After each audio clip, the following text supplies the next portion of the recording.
नमस्कार, मैं डॉक्टर वीरेंद्र शुक्ल। आज हम पढ़ रहे हैं छायावाद के एक और कवि के बारे में, जिनका नाम है श्री सूर्यकांत त्रिपाठी निराला। आलोचकों ने जैसे भारतीय संस्कृति में तीन प्रमुख देवता माने जाते हैं, ब्रह्मा, विष्णु, महेश, ऐसे ही जयशंकर प्रसाद, सुमित्रानंदन पंत और सूर्यकांत त्रिपाठी निराला को आलोचकों ने छायावाद का ब्रह्मा, विष्णु और महेश स्वीकार किया है। तो देखें कि सूर्यकांत त्रिपाठी निराला, जो कि छायावाद के महेश या छायावाद के रुद्र माने जाते हैं, इनका जन्म सन 1899 में महिषादल रियासत, जो कि जनपद मेदिनीपुर में है, बंगाल में हुआ था। कारण यह है कि इनके रहने वाले तो ये उन्नाव के थे, लेकिन इनके पिताजी महिषादल राज्य में नौकरी करते थे, इसलिए इनका जन्म वहीं पर हुआ था, बंगाल में, निराला जी का। मृत्यु इनकी हुई 1961 इलाहाबाद में, जो आजकल प्रयागराज के नाम से जाना जाता है। आगे देखें कि इनके पिता श्री राम सहाय त्रिपाठी थे, पत्नी का नाम श्रीमती मनोहरा देवी था और पुत्री का नाम इनके सरोज था। एक बेटी थी, बड़े लालन पालन से इन्होंने बड़े प्यार से उसका लालन पालन किया और उसका विवाह किया। 20 वर्ष की उम्र में विवाह के उपरांत उसकी असामयिक मृत्यु हो गई। निराला जी बाद में बहुत दुखी हुए और फिर अपनी पुत्री की स्मृति में सरोज स्मृति एक लंबी कविता लिख डाली, जो हिंदी साहित्य का प्रथम और सर्वश्रेष्ठ शोक गीत है। वो अपनी पुत्री सरोज के निधन पर उन्होंने लिखा था, सरोज स्मृति। अब देखें इनकी रचनाएं। निराला जी ने लगभग साहित्य के हर पक्ष पर अपनी लेखनी चलाई है, मतलब काव्य और गद्य दोनों पर अपनी लेखनी चलाई है। सबसे पहले काव्य की चर्चा करते हैं। उनका प्रथम काव्य संग्रह है निराला, जो कि 1923 में आया, अनामिका, जो कि 1923 में आया, परिमल 1930 में आया, गीतिका 1936 में, तुलसीदास 1938, कुकुरमुत्ता 1942, अणिमा 1943, बेला और नए पत्ते 1946, अर्चना 1950, आराधना 1953, गीत गुंज 1954 और सांध्य काकली ये आया 1969 ईस्वी में। अब आप देखें कि पहला जो काव्य संग्रह है उनका, वो है अनामिका, 1923 में आया, और अंतिम जो काव्य संग्रह है वो है सांध्य काकली, ये 1969 में आया। तो 1923 से लेकर 1969 तक एक लंबा काव्य सर्जन निराला जी ने किया है और एक लंबा साहित्यकार जीवन निराला जी ने जिया है। अब देखें, जो इनकी प्रथम कविता थी वो थी जूही की कली, जो कि 1916 में प्रकाशित हुई थी। जूही की कली। बिजन बन बल्लरी पर सोती थी सुहाग भरी, स्नेह स्वप्न मग्न अमल कोमल तन तरुणी, जूही की कली दृग बंद किए शिथिल पत्रांक में। ये प्रथम पंक्तियां हैं। आप भाषा से ही अनुमान लगा सकते हैं कि कवि की भावनाएं, कवि का भाषा पर पकड़, कवि का शब्द भंडार कितना उन्नत रहा होगा कि पहली कविता ही लिखी थी, बिजन बन बल्लरी पर सोती थी सुहाग भरी, स्नेह स्वप्न मग्न अमल कोमल तन तरुणी, जूही की कली दृग बंद किए शिथिल पत्रांक में। ये प्रथम कविता थी। सोचिए अंतिम कविताओं के भाषा की क्या स्थिति रही होगी। अब देखें कि इनका जो दो प्रमुख काव्य संग्रह है, परिमल और अनामिका। अनामिका एक तो प्रकाशित हुई 1923 में प्रथम भाग, और अनामिका द्वितीय संस्करण का प्रकाशन हुआ 1938 में। तो देखें, परिमल संग्रह में इनकी जो प्रमुख कविताएं हैं वो हैं अधिवास, जूही की कली, बादल राग, विधवा, भिक्षुक, संध्या सुंदरी, पंचवटी प्रसंग। ये परिमल काव्य संग्रह की पुस्तक कविताएं हैं। और अनामिका जो द्वितीय सर्ग में, द्वितीय संस्करण में प्रकाशित कविताएं हैं, सरोज स्मृति, जो कि 1936 में लिखा गया था।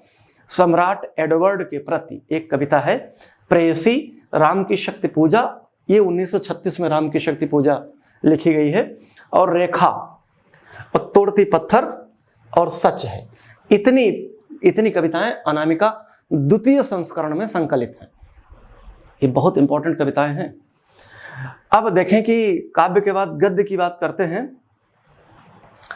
और इसमें जैसे ये वो तोड़ती पत्थर, ये वाला वो तोड़ती पत्थर, और आप आ जाओ भिक्षुक और विधवा, ये निराला जी की प्रगतिवादी चेतना की कविताएं हैं। चूंकि निराला जी ने छायावाद से शुरुआत की थी और प्रगतिवाद, प्रयोगवाद और नई कविता तक गए थे, तो जो दीन दुखियों के प्रति सहानुभूति का जो एक प्रश्न था वह निराला जी के मन में आकुल था, व्याकुलता उनके अंदर हुई और उस छटपटाहट को उन्होंने कविता में सिद्ध कर दिया। भिक्षुक बहुत अच्छी कविता है। पेट पीठ मिलकर हैं एक, चल रहा लकुटिया टेक, मुट्ठी भर दाने को भूख मिटाने को, ये भिक्षुक जो कविता है। और वह तोड़ती पत्थर, आपने ये छोटी कक्षाओं में पढ़ा होगा, वह तोड़ती पत्थर देखा मैंने उसे इलाहाबाद के पथ पर, वह तोड़ती पत्थर नहीं छायादार वृक्ष जिसके नीचे बैठी स्वीकार, गुरु हथौड़ा वार करती बार बार प्रहार। तो एक मजदूर औरत की दीन दशा का चित्रण उन्होंने किया है अपनी कविता में। अब देखें कि गद्य में उन्होंने क्या क्या लिखा। गद्य में सबसे पहले निबंध की बात करते हैं। प्रबंध पराग 1934 में, प्रबंध प्रतिमा 1940 में, चाबुक बहुत इंपॉर्टेंट है, अक्सर पूछा जाता है, ये 1951 में ये संग्रह आया, चयन 1957। दूसरे नंबर पर आता है उपन्यास में उन्होंने क्या क्या लिखा। अप्सरा 1931, अलका 1933, निरुपमा 1936, प्रभावती 1936, चमेली 1941, चोटी की पकड़ 1944, काले कारनामे, इंदुलेखा। अब देखें कि ये अप्सरा, अलका, निरुपमा, प्रभावती ये उनके महत्वपूर्ण उपन्यास हैं। और चमेली, चोटी की पकड़, काले कारनामे और इंदुलेखा ये चारों अपूर्ण हैं, पूरे नहीं कर पाए निराला जी, थोड़ा थोड़ा लिख के छोड़ दिया। फिर तीसरे नंबर पर गद्य में आता है रेखा चित्र, कुल्ली भाट 1939 और बिल्लेसुर बकरिहा 1941। ये दोनों बहुत महत्वपूर्ण हैं, रेखा चित्र इन्होंने लिखा है। अब देखें नंबर 4 पर कहानी में क्या क्या लिखा। लिली 1933 में, सखी 1935 में, सुकुल की बीबी 1941 में और देवी 1948 में। ये कहानियों के संग्रह हैं। और देखें जो सखी इन्होंने लिखा है 1935 में, बाद में 1945 में वो फिर से प्रकाशित हुई, पुनर्प्रकाशित हुई और उसका नाम रखा चतुरी चमार। चतुरी चमार, चतुरी नाम का एक अनुसूचित जाति का व्यक्ति था तो उसे चतुरी चमार नाम दिया गया है। और अंतर क्या हुआ कि सखी जो ये काव्य संग्रह था 1935 में निकला था, जब ये चतुरी चमार के नाम से 1945 में फिर से प्रकाशित हुआ तो अंतर इतना हुआ कि जो बीच में चतुरी चमार की कहानी जो थी उसे सबसे पहले संग्रह में प्रकाशित किया गया, ये अंतर था दोनों में। और आलोचना में देखिए इन्होंने क्या क्या लिखा है। रविंद्र कविता कानन 1928 में आया था। रविन्द्रनाथ टैगोर से ये बहुत प्रभावित थे और उनकी कविता की आलोचना लिखी है। और पंत और पल्लव 1949 में ये लिखा, पंत जी की कविता की आलोचना लिखी है पंत और पल्लव में। और इसी में उन्होंने घोषणा की है पंत को कि पंत प्रकृति की सुकुमार कवि हैं। और आलोचना भी बहुत तीखी तीखी पंत की है। उन्होंने ये भी लिखा है कि पंत दूसरे की कविताओं की पंक्तियां चुराने में दक्ष हैं। तो ये निराला जी की एक जो उनका सर्जन संसार है वो मैंने आपके सामने रखा है। अब कुछ प्रमुख बातें और निराला जी के बारे में बात करते हैं। निराला जी अविश्वसनीय प्रतिभा के धनी थे। पत्नी और पुत्री की जल्दी मृत्यु हो गई, फिर परिवार में कोई रहा नहीं, फिर एक तरह से बैरागी से हो गए थे निराला जी। बहुत तकलीफ सहे अपने जीवन में। उनका जीवन कभी पूरी तरह से व्यवस्थित नहीं रहा, कभी इधर रहते कभी उधर रहते। महादेवी जी ने बहुत अच्छे अच्छे संस्मरण लिखे हैं उनके बारे में। कुछ दिन महादेवी जी के भी घर रहे। महादेवी जी इन्हें अपना बड़ा भाई मानती थी और इनका प्रबंध किया करती थी, कैसे इन्हें लिखना है, इन्हें खर्च कैसे करना है।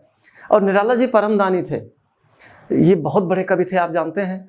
और फिर जगह जगह कवि सम्मेलन होते, वहाँ पर इन्हें कुछ ना कुछ पारितोषिक पुरस्कार जरूर मिलता, कभी शाल मिलती, कभी कोट मिलता, और जो भी मिलता ये लोगों को दान कर दिया करते थे। एक बार बनारस में 1.25 लाख रुपए की एक थैली पुरस्कार स्वरूप इन्हें निराला जी को मिली। और ये साथ साथ मैथिली शरण गुप्त जी के साथ रिक्शे पर बैठे और चल दिए जहाँ पर ठहरे थे वहाँ पर जाने के लिए। रास्ते में देखा कि लाइन से भिखारी बैठे हुए हैं और सब परम दीनहीन अवस्था में हैं। निराला जी से न रहा गया और उन्होंने 1.25 लाख रुपए की थैली सारे भिखारियों को एक एक करके बांट दी। और अंत में स्थिति ये हुई कि रिक्शे के पैसे मैथिली शरण गुप्त जी को देने पड़े थे। ऐसे निराला जी थे। निराला जी के बारे में जानते हैं कि ये मुक्त छंद के प्रवर्तक माने जाते हैं, मुक्त छंद के प्रवर्तक माने जाते हैं, मुक्त छंद के प्रवर्तक। हाँ, इन्हें आलोचकों ने मुक्त छंद को रबर या केचुआ छंद भी कहा है। और इन्होंने लिखा है कि मनुष्यों की तरह कविताओं की भी मुक्ति होती है, मनुष्यों की तरह कविताओं की भी मुक्ति होती है, कविताओं की भी मुक्ति होती है। जैसे इनका कहना था कि कविताएं छंदों के बंधन में बंधी हैं बहुत समय से, संस्कृत साहित्य के समय से ही। अब इन्हें मुक्ति चाहिए। खुल गए छंद के बंध, प्रास के रजत पास, युग वाणी बहती आयास। मनुष्यों की तरह कविताओं की भी मुक्ति होती है, ये निराला जी का कथन है। और इनका जो सरोज स्मृति है वो सर्वश्रेष्ठ है, प्रथम और सर्वश्रेष्ठ शोक गीत है ये। धन्य में पिता निरर्थक था, पहली पंक्ति है सरोज स्मृति की। धन्य में पिता निरर्थक था, तेरे हित कुछ भी कर न सका, जाना तो अर्थागमो पाए, पर रहा सदा संकुचित काय, लखकर अनर्थ आर्थिक पथ पर, हारता रहा मैं स्वार्थ समर। ये प्रथम पंक्तियां हैं सरोज स्मृति की। और फिर उन्होंने अपनी पुत्री के जन्म से लेकर और मृत्यु तक की उसकी प्रमुख घटनाओं को बहुत खूबसूरत लालित्य देकर अपनी कविता में स्थान दिया है। सर्वश्रेष्ठ शोक गीत ये बन गया है। और इनकी जो राम की शक्ति पूजा है बहुत महत्वपूर्ण कविता है। राम की शक्ति पूजा ये बंगला के कृत्तिवास रामायण से ली गई है। कृत्तिवास रामायण से ली गई है। ये पंडित कृत्तिवास थे, बहुत बड़े कवि थे बंगला के। तो उन्होंने जैसे रामायण आदि कवि महर्षि वाल्मीकि ने लिखा, उस संस्कृत भाषा में लिखा, उसी के अनुकरण पर तुलसीदास ने रामचरितमानस लिखा, बाद में केशवदास जी ने रामचंद्रिका लिखी, फिर आधुनिक काल में साकेत लिखा गया और जाने कितनी राम कथाएं लिखी गई। तो पूरे भारत में राम कथाएं लिखी गई। बंगला में कृत्तिवास ने लिखा, तमिलनाडु में महर्षि कम्बन ने लिखा कंब रामायण, तेलुगु में रंग रामायण, और हर भाषा में रामायण लिखी गई। तो कृत्तिवास रामायण से ये राम की शक्ति पूजा की कल्पना तुलसीदास ने की है। कृत्तिवास रामायण से ये प्रसंग लिया है। प्रसंग ये है कि राम रावण का युद्ध चल रहा है। ज्योति के पत्र पर लिखा अमर, रह गया राम रावण का अपराजय समर। रवि हुआ अस्त, प्रथम शब्द है रवि हुआ अस्त, ज्योति के पत्र पर लिखा अमर, रह गया राम रावण का अपराजय समर। ये राम की शक्ति पूजा की प्रथम पंक्ति है। और राम की शक्ति पूजा बड़ी लंबी कविता है, बहुत कठिन कविता है। बड़े बड़े सामासिक शब्दों का प्रयोग निराला जी ने किया है जो उनकी प्रतिभा के अनुकूल है। तो उसमें है क्या, राम रावण का युद्ध चल रहा था, कई दिन हो गए युद्ध को, राम रावण पर विजय नहीं प्राप्त कर पा रहे थे, क्योंकि देवी रावण ने देवी की पूजा करके, देवी स्तुति करके, शक्ति की आराधना करके अपने साथ कर लिया था। तो देवी जी रावण को गोद में लेकर लड़ती थी, जिससे राम के सारे बाण निष्फल होते जा रहे थे। तो जब युद्ध बंद हुआ, दिन छिपने के बाद, राम अपने प्रमुख सेनापतियों के साथ बैठे और विचार विमर्श करने लगे कि अगले दिन युद्ध की रणनीति क्या होगी। तो कहते कहते राम ने कहा कि देख जीवन जो आता ही पाया विरोध, देख जीवन जिसके लिए किया सदा ही शोध।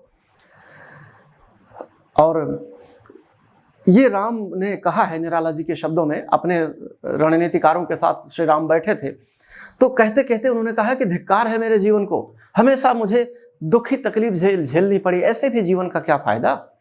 देखिए इतने समय से राम रावण का युद्ध, हमारा और रावण का युद्ध चल रहा है, और मैंने अपने जीवन में सदा सत्य का पालन किया है, और रावण ने हमेशा असत्य का पालन किया है। फिर भी देवी रावण को गोद में लेकर लड़ रही हैं, मेरे सारे बाण निष्फल जा रहे हैं।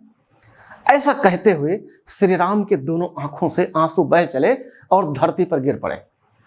ये उनके परम सेवक हनुमान जी सामने बैठे थे, उन्होंने देख लिया। जैसे ही राम के आंसू धरती पर गिरे, हनुमान जी के तन बदन में आग लग गई और वह अद्भुत चेतना पर सवार होकर उड़ चले, आसमान में उड़ गए। और उन्होंने कहा कि आज मैं पूरा अंतरिक्ष खा जाऊंगा, किसी को नहीं छोड़ूंगा। मेरे प्रभु श्री राम पर इतनी तकलीफ, इतनी दुखद स्थिति उनकी। जब वो अंतरिक्ष की तरफ बढ़ चले तो पूरे संसार में हाहाकार मच गया। सारे देवताओं में खलबली मच गई कि जब ये नन्हा था तो इसने सूर्य को निगल लिया था, अब आगे क्या करेगा। सारे देवताओं ने मिलकर तुरंत रणनीति बनाई कि इसे रोका नहीं जा सकता। परम प्रतापी हनुमान जी, उन्होंने तुरंत अंजना माता, उनके माता जी की स्तुति की। और जब हनुमान जी अंतरिक्ष में पहुंचे तो सहसा नभ में अंजना रूप का हुआ उदय। अचानक अंजनी माता उन्हें मिल गई हनुमान जी को। हनुमान जी परम क्रोधित। अंजनी ने कहा, कहाँ? हनुमान जी ने कहा कि मेरे प्रभु श्री राम की आंखों में आंसू, आज मैं कुछ नहीं छोड़ूंगा। माता अंजना मुस्कुराई और प्यार से पूछा हनुमान जी से कि ये बताओ कि श्री राम ने क्या आपको आज्ञा दी है? अब हनुमान जी अवाक रह गए। उन्होंने कहा, आज्ञा तो नहीं दी। कहा, फिर वो तीनों लोकों के प्रभु हैं, उनकी मदद तुम कर रहे हो, तुम्हारे मन में अभिमान आ गया है क्या? बहुत समझाया हनुमान जी को। तब हनुमान जी को ज्ञान हुआ और वो पुनः धरती पर उतर आए। ये इसमें बात की गई है। और श्री राम ने जब अपने रणनीतिकारों के साथ बात की, तब जामवंत जी ने उन्हें समझाया कि हे प्रभु, अगर आप सत्य का मार्ग धारण करते हैं फिर भी देवी आपके साथ नहीं है, तो एक बार फिर से देवी स्तुति कीजिए।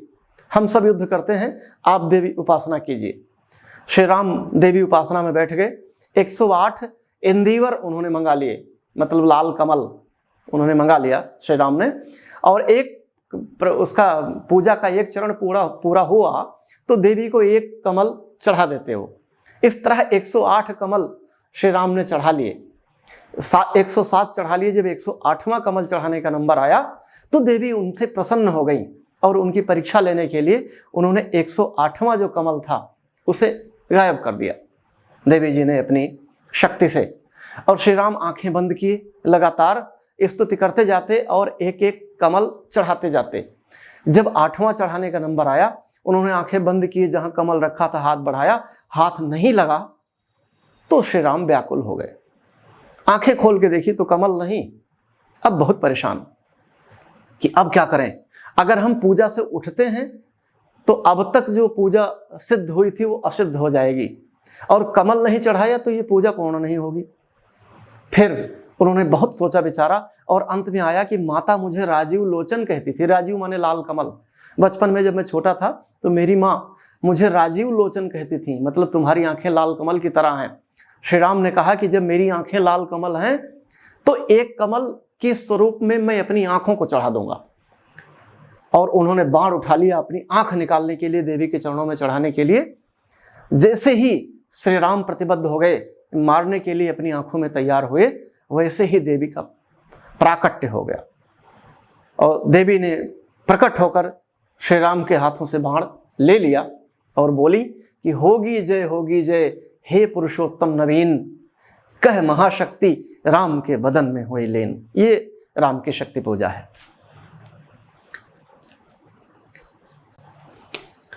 आगे बढ़ते हैं।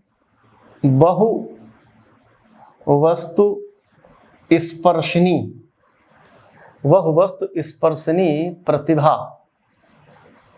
निराला में है। ये शुक्ल जी का, आचार्य शुक्ल का कथन है। अब आते हैं कुछ पंक्तियां निराला जी की, हम जल्दी से देख लेते हैं।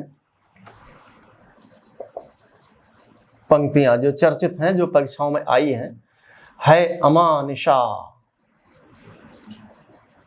अमानिशा उगलता गगन घन अंधकार, खो रहा दिशा का ज्ञान, स्तब्ध है पवनचार। ये राम की शक्ति पूजा की पंक्तियां हैं और अक्सर आती हैं, अक्सर व्याख्या के लिए भी नेट JRF में भी पूछी जाती हैं और एक लाइन आपसे भी पूछी जाएगी, TGT PGT में भी पूछी जाएगी। धिक जीवन जो पाता ही आया विरोध, धिक जीवन जो पाता ही आया विरोध, धिक जीवन जिसके लिए किया सदा ही शोध।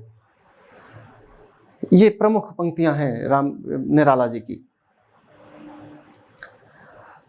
और होगी जय हे पुरुषोत्तम नवीन, होगी जय हे पुरुषोत्तम नवीन, कह महाशक्ति राम के बदन में हुई लीन।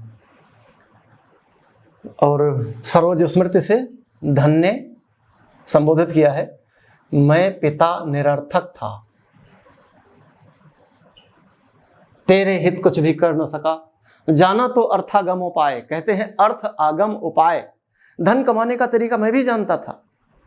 धन्य में पिता निरर्थक था, तेरे हित कुछ भी कर न सका, जाना तो अर्थागमो पाए, पर रहा सदा संकुचित काय।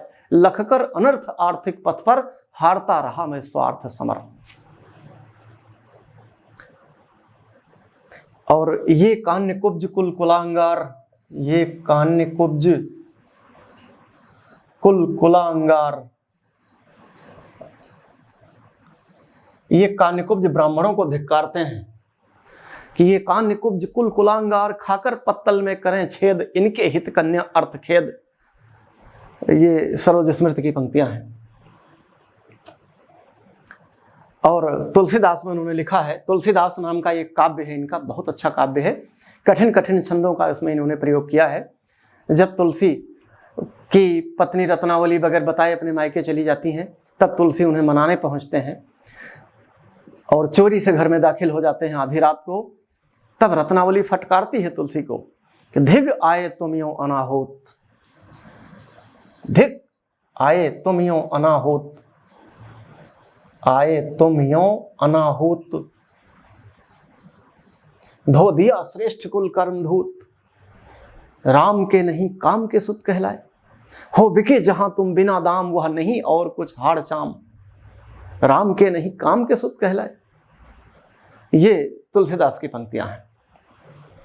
और जागो जागो आया प्रभात, देश परतंत्र था, उस समय देशवासियों को संबोधित कर रहे हैं, जागो जागो आया प्रभात। और जागो फिर एक बार, ये भी इनकी कविता है, जागो फिर एक बार। और जूही की कली की, बिजन वन वल्लरी पर सोती थी सुहाग भरी, बिजन वन वल्लरी पर सोती थी सुहाग भरी, स्नेह स्वप्न मग्न कोमल तन तरुणी, जूही की कली दृग्बंध की शिथिल पत्रांक में। और भी आप अपने हिंदी साहित्य के इतिहास से निराला जी के बारे में थोड़ा बहुत और जानकारी कर लीजिएगा, क्योंकि न कोई व्यक्ति पूर्ण है, न कोई पुस्तक पूर्ण है, इसलिए कई पुस्तकों का चयन करना पड़ता है। जैसे मधुमक्खियां विभिन्न फूलों से मधु संचय करके एक विशाल छत्ता और मधु का निर्माण कर देती हैं, ठीक उसी तरह से प्रतियोगिता परीक्षा है। हमें अलग अलग जगह से ज्ञान का संचय करना है और अपने आप को पूर्ण करना है, जिससे हमारा जीवन सफल हो सके और जो हमारी कल्पना है हम उस पद को प्राप्त कर सकें। तो आज निराला के बारे में हम लोगों ने पढ़ा, और अगली कविता में मैं पंत और महादेवी जी के बारे में आपके लिए सामग्री लेकर हाजिर रहूँगा।